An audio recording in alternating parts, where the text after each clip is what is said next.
It's Championship Sunday in the NFL with 2 tickets to Super Bowl 53 on the line. For the first time ever, the Kansas City Chiefs are hosting an AFC Championship game, looking to return to the Super Bowl for the first time in 49 years.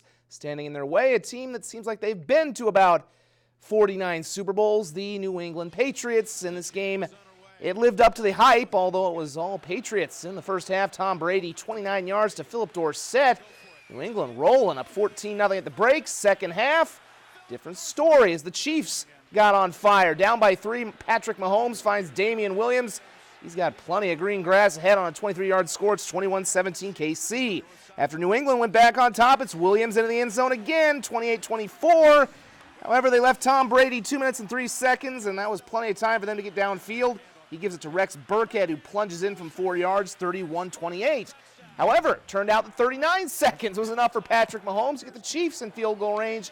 Harrison Butker ties it with a 39-yard kick. We go to OT, where Mahomes and KC never see the ball again. Brady engineers a 13-play, 75-yard drive. Burkhead with the game-winning touchdown. Yeah, 37-31. Wonderful. Another Patriots celebration. In the NFC, New Orleans hosting the Rams. First time the Saints have been in the NFC title game since the Bounty Gate Championship over the Vikings in 2010. All New Orleans early on. Drew Brees to Garrett Griffin. It's 13-0. The Rams, much like the Chiefs, would hang around. Jared Goff to Tyler Higbee, and it's 20-17. Now, late fourth, controversial moment coming up here. The game's tied at 20.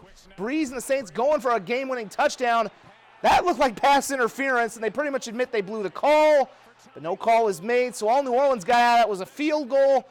L.A. would get a field goal to tie the game, and yeah, no Viking fan really feeling much sympathy for Sean Payton, I'm sure.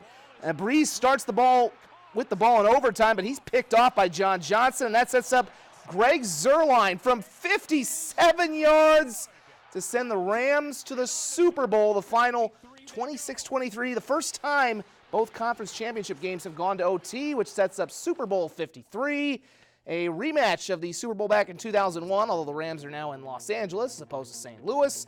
It'll be February 3rd. Just what we all want to see, Boston with another chance to win a Super Bowl title. Hooray.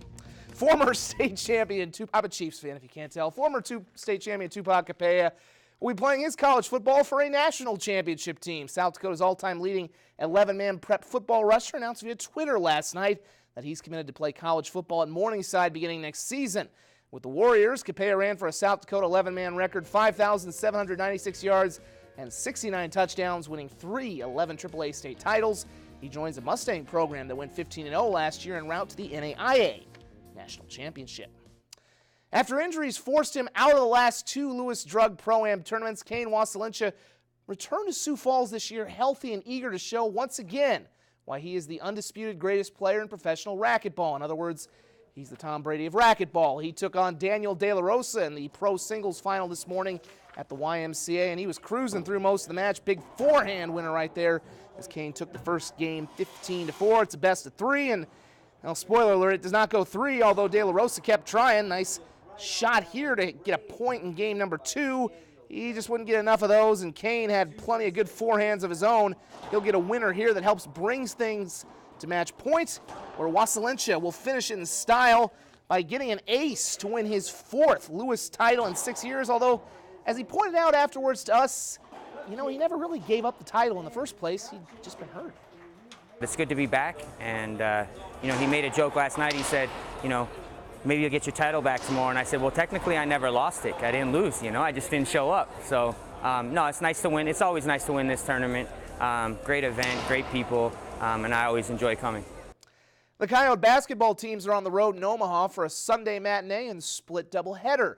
The women tipping things off this afternoon at 2 o'clock, and in the first quarter, Allison Ahrens gets position inside, gets the bucket and the foul. It's 23-17 USD after 1. Ahrens had 12 points. Second quarter, Kira Duffy also doing some work down low. She had a game-high 17.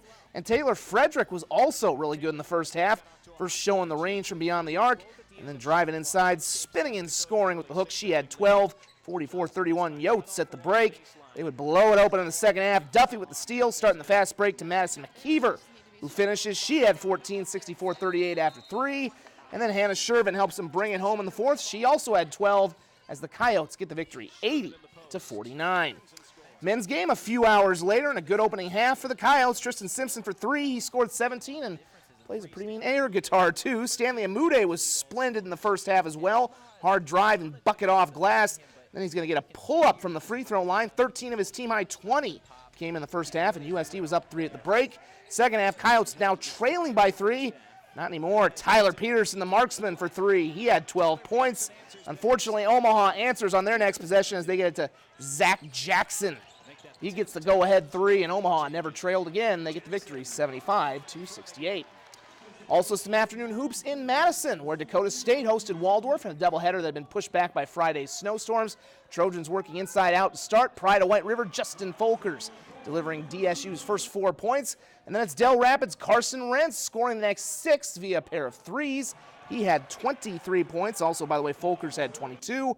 They got off to a 10-1 lead for Gary Garner, and they had plenty to bring it home. Anthony Costello for 2 of his 19 as DSU gets the victory 86-64. Same 2 teams played in the women's game before that. Picked this one up in the fourth quarter. Lady T's were down by 8 with 5 minutes to go. They had one good run in them, though. O'Gorman to Roosevelt connection. Mackenzie Hermanson to Kelly Kreidel. DSU was down by 6. They came back to tie this thing up. Just didn't quite have enough to finish it, though. They lose 87-83. We got more highlights of that one on our website, KDLT.com. Also, SDSU Wrestling loses at Fresno State. We're back in 1 moment.